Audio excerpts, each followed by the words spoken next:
সমালোচনাকে এভাবেই হিট করে তানজিম সাকিব এখন দেশের ক্রিকেটের ফ্রন্ট লাইনার। টেস্ট ক্যাপটা সিলেটেই পাবেন নাকি চট্টগ্রামের নাহিদ রানার পিএসএল এ যাওয়ার জন্য অপেক্ষা করতে হবে নাকি পাবেন এরা, সেটা নিয়ে এখনই তাড়াহুড়ার কিছু নিশ্চয় নেই। তবে সিলেটে যেমন উইকেটে ম্যাচ পান পেসাররা, সেখানে প্র্যাকটিসে সেটা মাথায় রেখে সাকিবের এমন বোলিং নিঃসন্দেহে শক্ত একটা বার্তাও দিচ্ছে।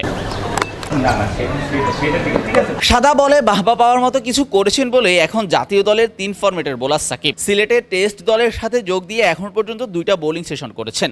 যদিও লাল বলের ক্রিকেটে অভিজ্ঞতার ভান্ডার খুব বেশি না, তবে সাদা বলের মতো লাল বলে বেশ ভালোই ভেরিয়েশনের খেলা দেখাচ্ছেন।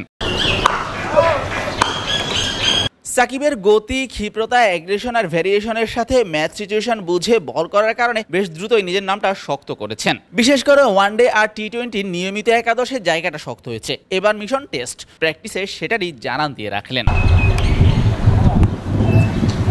সিলেটের এই ফাস্ট বোলারের উত্থান এমন একটা সময়ে যখন জাতীয় দলে চলছে পেস বিপ্লব। নিজের প্রসেস, ডেডিকেশন, নিবেদন আর অধ্যবসায়ের উপর বিশ্বাস রেখে সেই বিপ্লবের গুরুত্বপূর্ণ সদস্য হতে খুব বেশি সময় লাগেনি।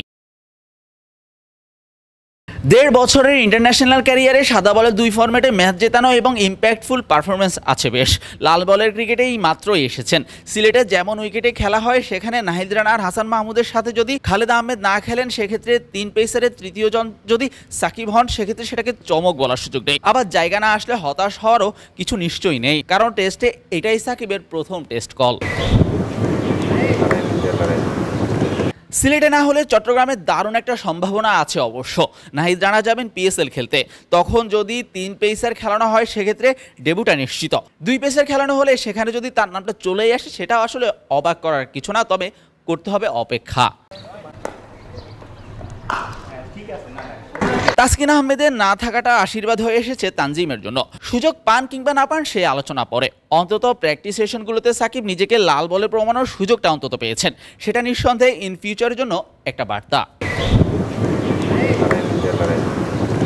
স্বীকৃত ক্রিকেটে সাকিব মোট ম্যাচ খেলেছেন 140টা, সেখানে লাল বলের ক্রিকেট মাত্র 16টা, যেখানে 23 ইনিংসে নিয়েছেন 25 wicket.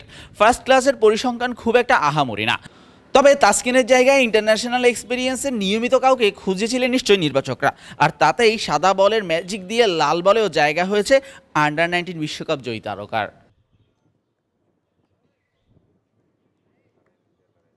Shahriar Shaon, midfield, Sylhet international cricket stadium, Sylhet.